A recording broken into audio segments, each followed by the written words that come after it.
สวัสดีครับอยู่กับผมเจมส์แล้วก็อยู่กับเกม Transformer เครื่องบินรบแล้วนะครับวันนี้เรามาต่อกันด่านที่4เลยครับแน่นอนเราต้องไปด่านที่มันมีกล่องอยู่แล้ว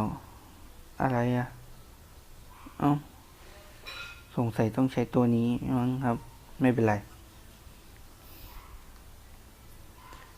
นี่เราต้องเอาตัวที่เหนือกว่ามาสู้อยู่แล้ว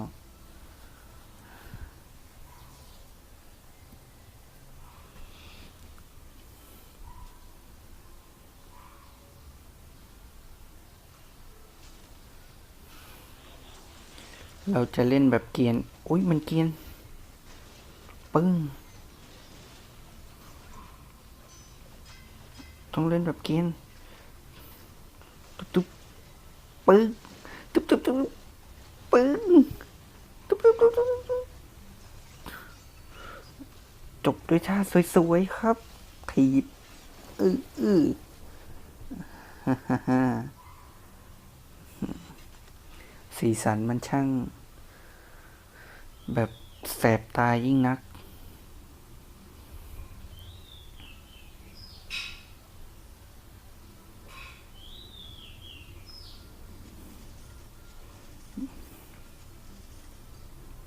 ด่านนี้ดูทรงๆน่าจะไกลอยู่มั้งครับโอ้โหถือว่ากำลังดี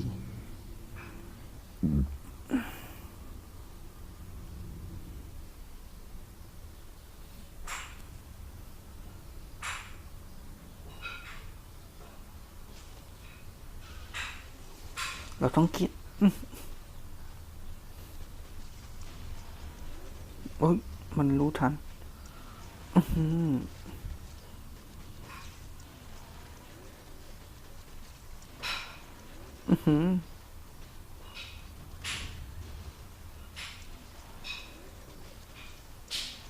ไม่ถึงหลายรอบแล้วนะเนี่ยไม่ถึงอ่ะ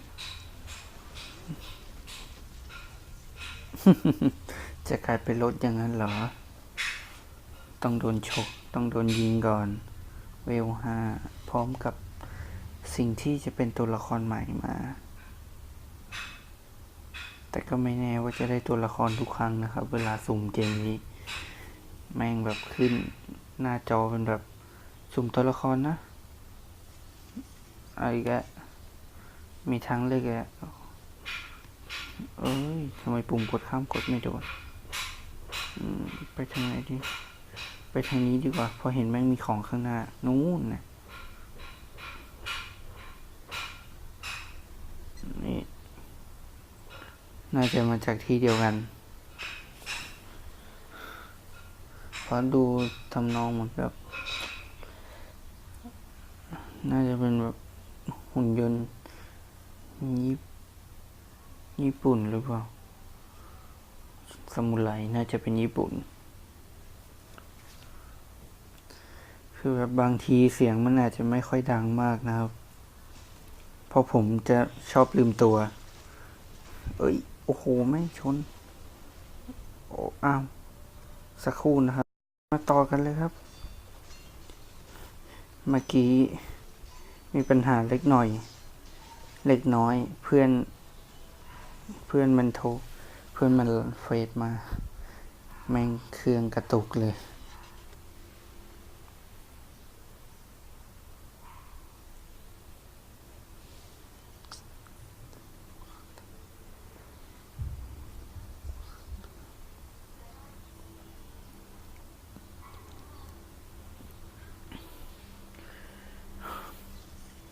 สู้กับตัวอะไรเนี่ยหน้าตามันดูอัปลักษณ์สิ้นดีตัวนี้ชนะอีกแล้วเหรอ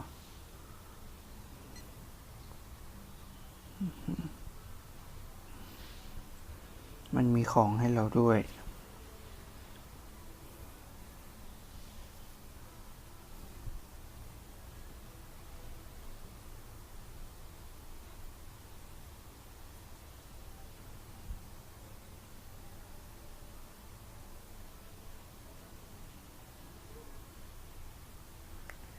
คือเมื่อกี้อาจจะมีปัญหาตอนที่เครื่องค้าง มันอาจจะแบบวืบวับนะครับ เพราะว่าผมดันไปเผลอกดอัดเสร็จตอนที่เครื่องค้างเมื่อกี้ ก็เลยอาจจะต้องตัดต่อให้มันมารวมเป็นคลิปเดียวกันนะครับ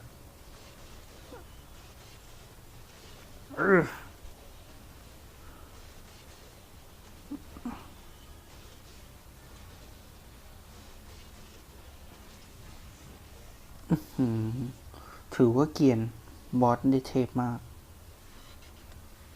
โอเคครับ ขอจบคลิป4เพียงเท่านี้นะครับ ขอบคุณครับ